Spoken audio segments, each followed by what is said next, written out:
everyone, I am Alex Flores here in Conversando, and today we have an artist, Armando Minjarez from Chihuahua, Mexico. Yes, he's Mexican, and he's also the co-creator of the North End Urban Arts Festival. He's visiting Toronto, teaching some workshops, also showing some art. So stay tuned to find out all about it.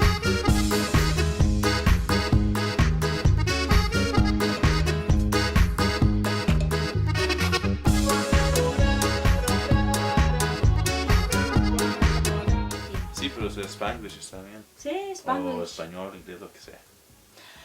Hola queridos amigos, hello everyone, here Armando Minjarez from Chihuahua, Mexico.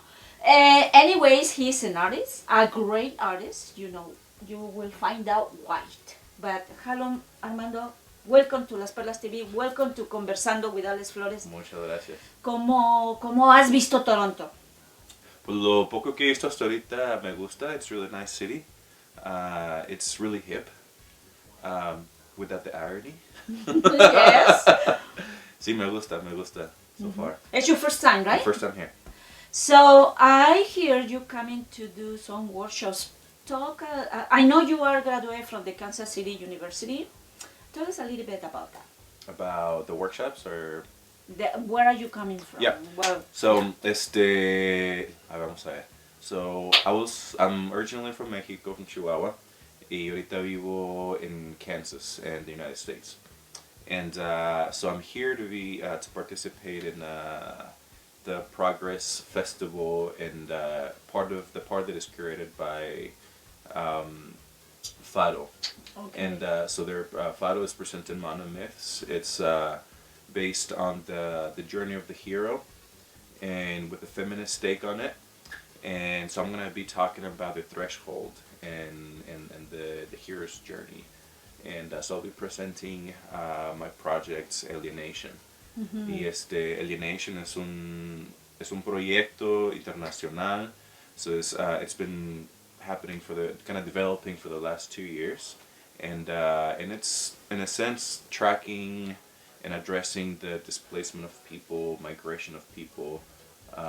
And I've been able to do some work in the U.S. and later in the fall 2015 I took it to Eastern Europe, kind of addressed the refugee crisis from the Syrian refugees, y también talking about gypsies, todos los gitanos, and esa historia que tienen ahí de opresión. You know, they've been there for hundreds of years and they're still pretty oppressed without a place to live.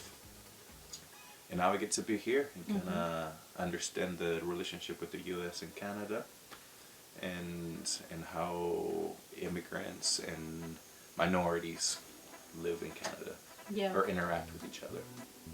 And you were explaining to me in the kitchen when we were drinking some coffee about this presentation that you're gonna be having. How people is gonna be reading some aggressions, like what is it, like anti-Latino and, you know, racist. Yeah. And I just found it very interesting because to hear from somebody, to read these comments, terrible comments sometimes that they do to Latinos or to any other races, right? Is quite intense. So this is what is gonna be about, this presentation from Armando. And Armando, ¿vas a tener una presentación solamente única o va a haber otras? Sí, va a ser una presentación de la performance y voy a tener 2 talleres. Okay. Entonces la presentación es el sábado y tenemos un taller el viernes y un taller el sábado también durante el día. What is about the talleres, the workshops? Yeah. El taller de workshops es un proceso que les llamamos sharing circles, and that's part of the work that I do in Kansas. And the purpose of a sharing circle is to address difficult topics, with the community. That could be anything from race, privilege, identity. In this case, I'm going to talk about sort of the privilege of being white and kind of unpacks that conversation. So in a sense, it's not a presentation, no va a traer información. Simplemente es el invitar a que los participantes pues compartan de sus experiencias. Those could be good, they could be bad, whatever it is, but you can't debate with someone's experience, right? Right. We're not trying to make a point. We're not trying to win. It's about debates. sharing. Exactly. You know, all you can offer is your experience, and hopefully through that we can learn more about, you know, yourself, about us together as a collective, and then continue to challenge ourselves and to, you know, live better, treat each other better. So that's what I'll be doing. The first workshop filled up on Saturday, so we opened up another one el viernes on Friday. There's still spots open, so hopefully people will fill it up.